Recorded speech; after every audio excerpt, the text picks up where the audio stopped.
I'm a fan. And welcome to this week's edition of Tracking the Wolves. I'm Blake Day with NSU Athletics. The Northern State baseball team stepped away from NSIC action last Wednesday as the Wolves and crosstown rival Presentation College squared off at Fossum Field for a 9-inning contest. NSU won its 6th game in a row with a 12-5 victory over Presentation. NSU also played Upper Iowa Thursday afternoon in a doubleheader, winning Game 1 8-5 with all 8 runs coming in the 6th inning. In Game 2, the Wolves also won 5-4 to sweep Upper Iowa. The Wolves baseball team has now won 8 games in a row, which is a new program record since joining NCAA Division II. The Wolves baseball team is now 17-10 overall and 10-6 in the conference. The Northern State softball team had a tough week as they went 1-5 in their games over this past week. The only win came against Upper Iowa in Game 1 of their doubleheader, winning 9-4. NSU softball now drops to 9-23 overall and 2-14 in the NSIC. The Northern State track and field team traveled to Sioux City, Iowa for the 50th running of the Sioux City Relays this past Friday and Saturday. NSU was once again led by sprinter Andrew Johnson as he had a pair of top 10 finishes over the weekend. Johnson placed 4th in the 100-meter dash, running a career-best time of 10.90 in the finals. Mackenzie Hagman tied the school record in the 100-meter dash with a time of 12.14 in the event and finishing 2nd. The time was a new personal best for Hagman in the 100. She then followed that up with a 3rd-place finish and another career best in the 200 as she ran a time of 25.55. And we'll be right back.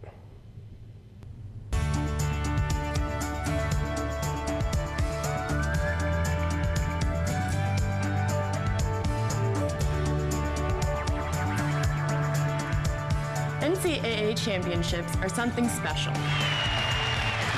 Filled with memories we will carry with us for the rest of our lives. We ask that you cheer hard for your institutions. Acting responsibly and courteously towards those around you. In the spirit of sportsmanship, enjoy the game and let's provide our student athletes, coaches, officials, and fellow fans the respect they deserve.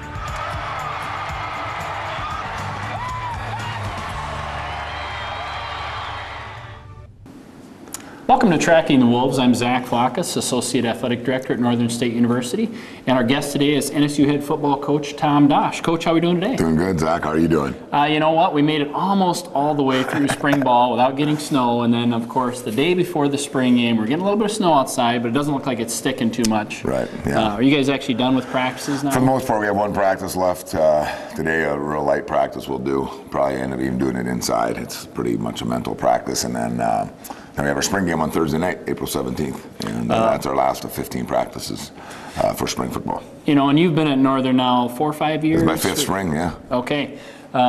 Huge difference from your first year to now, talking about spring ball now, much less the seasons and some of the things we see, but I remember that first year coming in spring ball.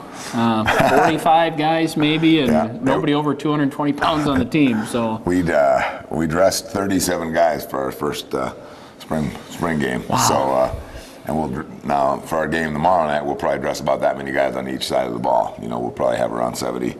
We got 80 guys on our team currently. You know, we've got some injured guys and stuff, so we'll have 30 to 35 guys on each side of the ball. So it's a marked difference for sure, and just in pure numbers, which is obviously football's a huge number sport, really, with injuries and attrition and everything else. You've got to have a good base of numbers, and that's increasing. And I think our quality at positions throughout our team has gotten a lot better too. You know, we've got guys that have been with us for a few years and maybe played when they were younger, and now they're really in battles to get some playing time because it's college football and you want a competition all the time, and we're able to have more and more of that, which is great. And that depth option, boy, when you go from a 1 to a 2, there's just not that much difference anymore. When you've got 35 guys in your team in spring ball 5 years ago, 1 to 2 was a huge drop, and you had guys out of position. So it was the same. 1 and 2 were the same guy. So they weren't quite playing both ways, but it was close. But it was close, yeah.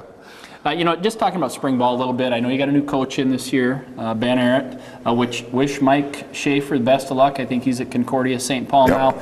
Tell us a little bit about Ben, your newest coaching staff. Yeah, Ben Arrett was a guy we hired 1st of April. He officially started here. Of course, in the coaching world, he was here as a volunteer a little bit before that, because spring ball started before then. But Ben was a player and a graduate assistant at Northwest Missouri at the 2007 through 2011 or 12 seasons, and obviously that's a huge thing for us, is getting a guy, over the last 15 years, Northwest Missouri is they've been the premier Division II football program, several national championships. I think they've played in 7 or 8 national championship games, and that's half the national championships they've played in the last 15 years they've been a part of. And just a great line of coaches. Mel Churchman was the head coach there, who's a Springfield, South Dakota guy, and also it's now Adam Durrell. So Ben has played and coached for and with some tremendous guys. And when we looked, we had a great pool of guys, and it's a funny business. You put a job out on a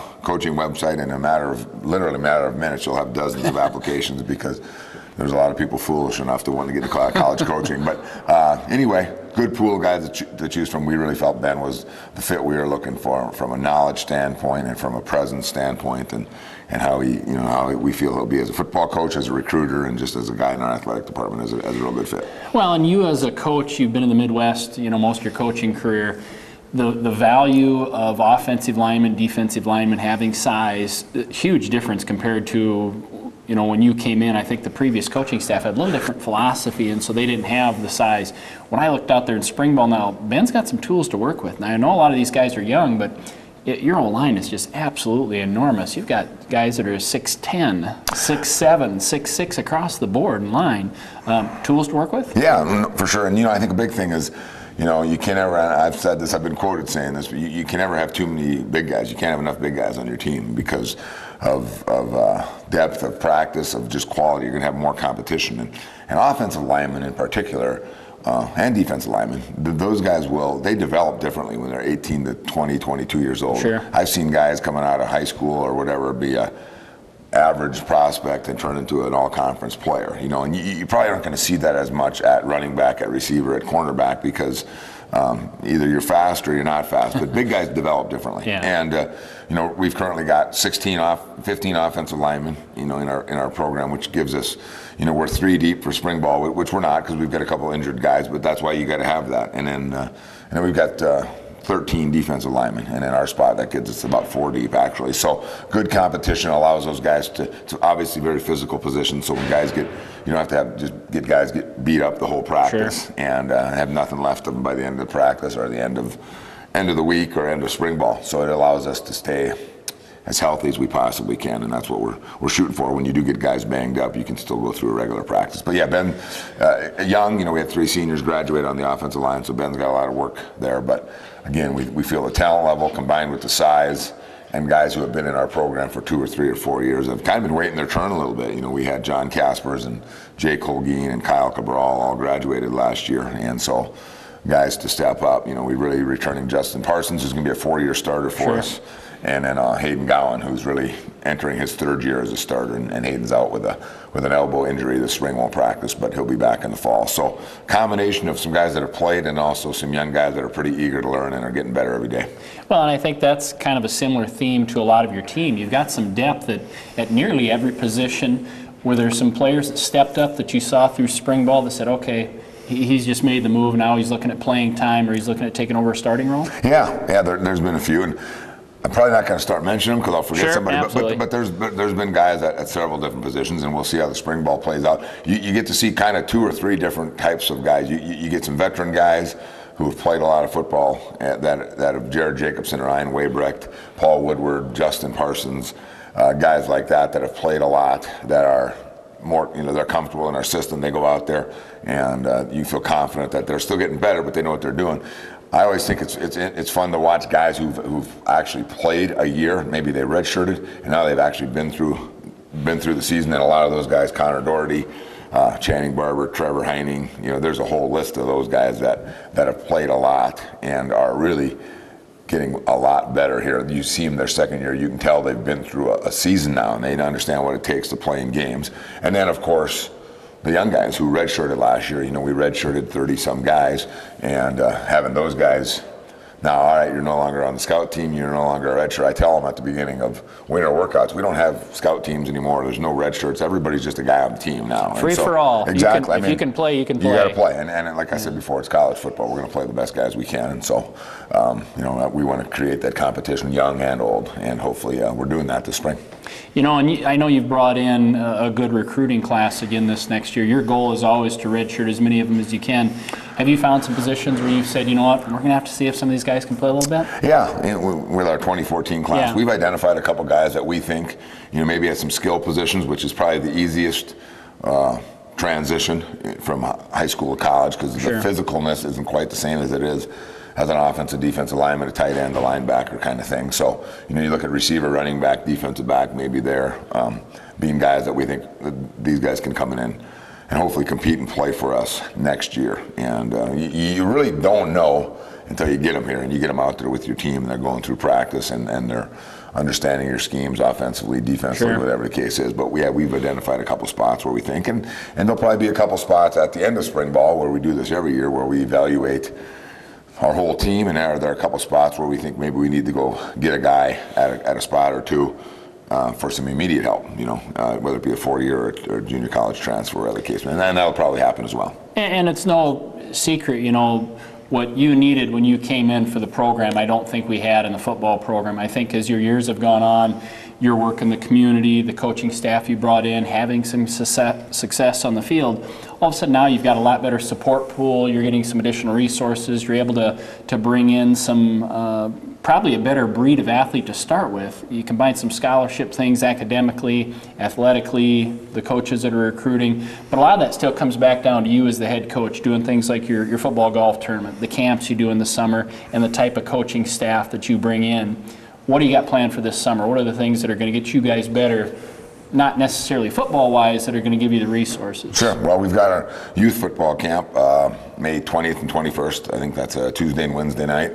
That's grades 4 through 8, and that's been a good thing for us. We've had over 100 kids the last 2 years, so it's been a good way to get Wolves fans, and really we just do a lot of fundamentals. Every kid gets to play every position, and we want to teach them about football, and we play games, and we want to have fun doing it.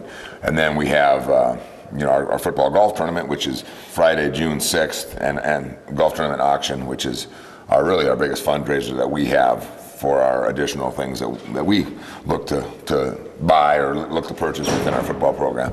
And so that's at Lee Park Golf Course on Friday, June 6th. Been a real good thing for us. We have a tournament, and then we have an auction as well with that. And then we have this year we're just doing a one-day high school camp.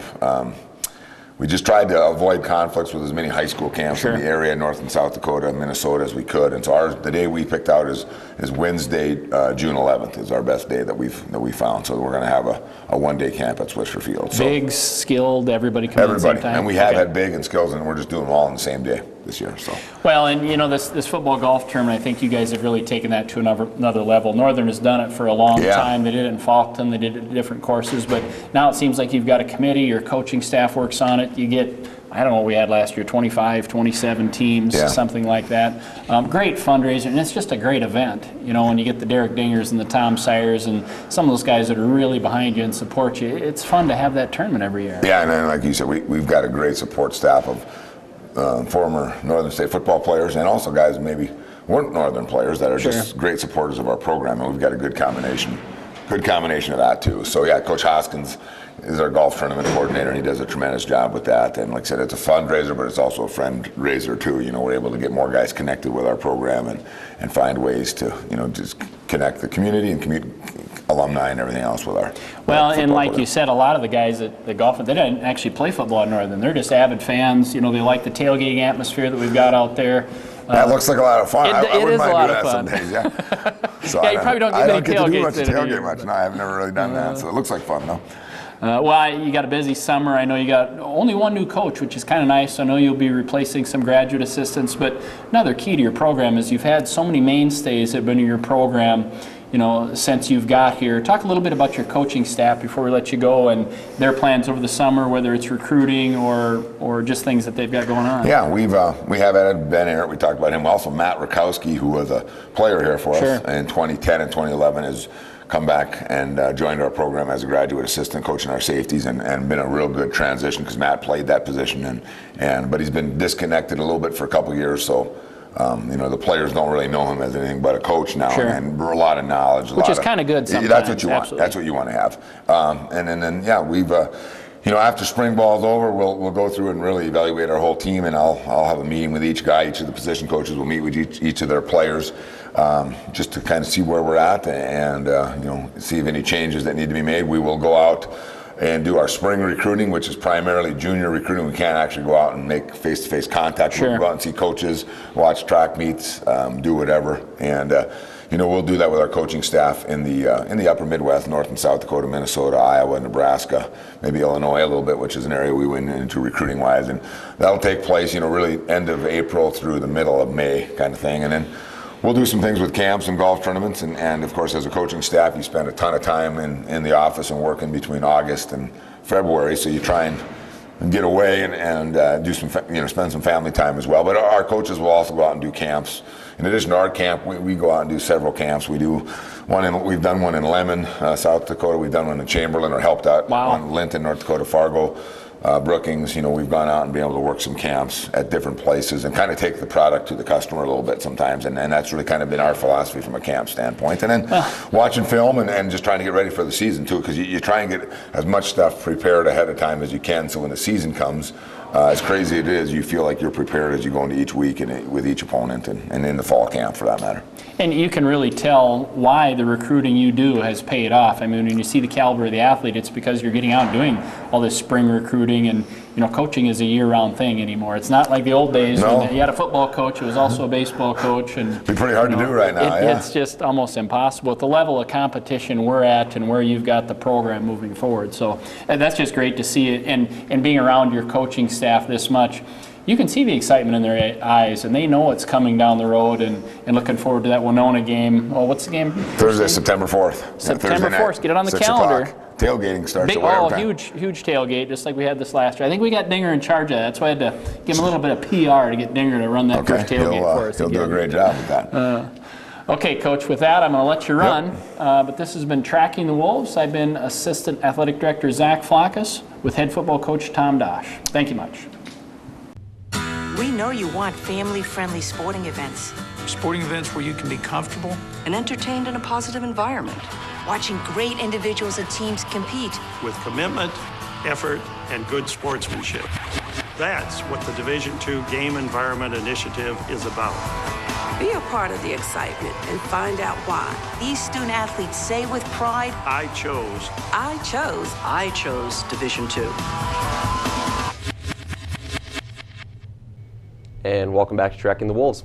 Joining us today from the Wolves football team, we have Chris Malsom. So Chris, thank you for joining us today. How's it going? That's basically, you know, we're in spring football here, so hence why you're on today with us.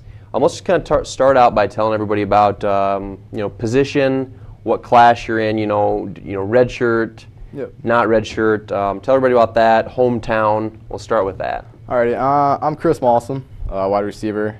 I'm a red shirt junior from Aberdeen Roncalli, so I'm from Aberdeen, South Dakota. Number 7, I guess, for the Wolves, and ready to start another season. All right, so we got, let's tell everybody about your major. My major right now. Career plans, if we know it. Okay, my major right now is finance with a minor in banking, and after college, I kind of plan on, you know, kind of doing investments, financial advising, analyzing, and kind of stock market stuff, honestly. Very nice. Great career to be in. I actually looked into that myself before going this route. Now I get to interview you, so obviously it was a great decision on my part. So let's kind of talk about further touching base on that there. So you're going to be redshirt junior. So this will be your 4th year up here. Yep. Kind of a 5 years. Is that what we're looking at? Yep. That's what I'm looking at. Took my first year in redshirted to get new with the offense and all that stuff, and I plan on graduating here in about a couple semesters and kind of moving on after that. Okay. We asked everybody why Northern. Honestly, I grew up 3 blocks away from here. Big time Wolves guy. Came to all the basketball games, football games as a kid. And it's just a great place to go to school, I think, honestly. It's easy and teachers love you. There you go. We're going to we'll loosen it up a little bit with this one. I think every athlete hates the question, but we're going to say, hey, give us a fun, random fact about yourself that maybe your roommates know, maybe your teammates know, but just, I mean, I still think Mercedes Stotesbury had one of the best ones when she told us that one of her feet was literally like a full size bigger than the other one. Oh, wow. So, I mean, that's kind of been the level put out there, but kind of a fun random fact about yourself for everybody. I kind of think of myself as an avid Pokemon guy, honestly. All the movies and video games, I love them all, so I really can't say much, but I really don't have 2 different size feet. Okay. We'll get more into the football side of things now. Just kind of talk about, last year, I mean, expectations were pretty high for you guys last year. You were coming off your first winning season, and I'm not sure on the exact timing. I mean, we're close to a decade, first winning season in about a decade. Kind of a disappointing season last year, 4-7. Kind of talk about kind of what the mindset was throughout the winter. Coming off that, going into winter conditioning, coming into spring ball. Kind of what was the mindset of everybody, and then as you head into spring ball, I mean, you guys are, almost done with it here, 2.5 weeks into spring ball. So just kind of talk about what the mindset was this off season. After that kind of season, you come back and you look at all the stuff you did wrong and all the stuff you did right. And you look back and there are a lot of things you could have done better. You look at St. Cloud, you lose 64-7. It's not really the greatest feeling in the world. And kind of end the season on a loss, and it kind of sticks in your stomach for a while, and that's not a feeling you want. So we hit the weight room pretty hard. And I mean, the gains got to be made there, obviously. And I mean, winter conditioning, that was tough, but I mean, the tougher we are, the tougher we can be on the field. And I mean, NSIC is no soft conference. So, I mean, we got to be tough everywhere. And I mean, coming into spring, it's just we got to be, kind of clicking, and we can't just start off slow like we always do. And it's got to be consistent, and we got to just kind of play it to our level that we know we can play, honestly, our potential. Okay, let's talk about the spring ball a little bit right now. Spring football game is this Thursday. Just kind of talk about what we're seeing from you guys. I mean, a pretty experienced, I guess you could say, crew on offense. Not offensive line. Obviously, you guys graduate a lot of offensive line. But we talk about running back wise, got some returners there. Receiver wise, yourself, Will Carlson, Tanner White, all guys coming back. Jared Hannigan, former basketball player, new name into the mix. Yep. I mean, but Jared Jacobson at quarterback. I mean, pretty much everybody returns, outside of that offensive line. So has there been a difference this spring versus last spring when you guys had graduated quite a few receivers last year? Honestly, it is a little bit different. It's definitely nicer when all the positions on the field and everyone out there kind of knows what they're doing. But we kind of shortened our offensive playbook a little bit, and it's a little faster. It's kind of a hybrid of the Auburn offense. Honestly, it's just a bunch of signals, and it's just a really high-paced, fast-paced offense. And I mean, it is really nice still coming back in the spring and knowing that all the guys are there and that you can look around and trust everyone what they're doing out there. And I mean, the line will get it going, but it's up to us to pick them up and carry them forward. So we talk about the Auburn offense. Have we incorporated into the Oregon offense with the holding up the pictures for any plays? I'm not really sure about that, not yet so far, but we're definitely almost as fast as them, I'd say. So I mean, if no pictures of Josh Moon's head saying, "Hey, we're going deep, streaking down the sideline to Chris Malsom." No, I tried for the Ninja Turtles, but that didn't work out so well. All right. We got the spring game. What happens for you guys? This is kind of what we'll wrap things up with after the spring game. You got a little under a month or so left of the semester.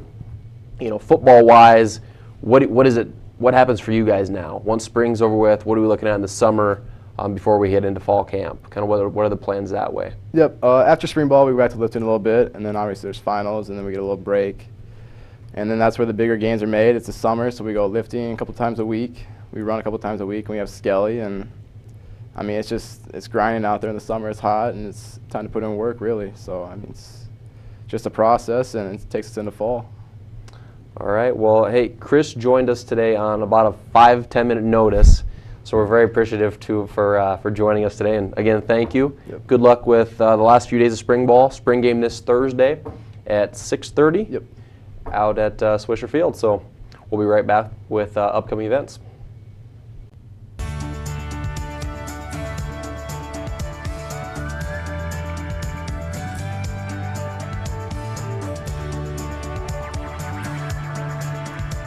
NCAA championships are something special. Filled with memories we will carry with us for the rest of our lives. We ask that you cheer hard for your institutions. Acting responsibly and courteously towards those around you. In the spirit of sportsmanship, enjoy the game, and let's provide our student athletes, coaches, officials, and fellow fans the respect they deserve.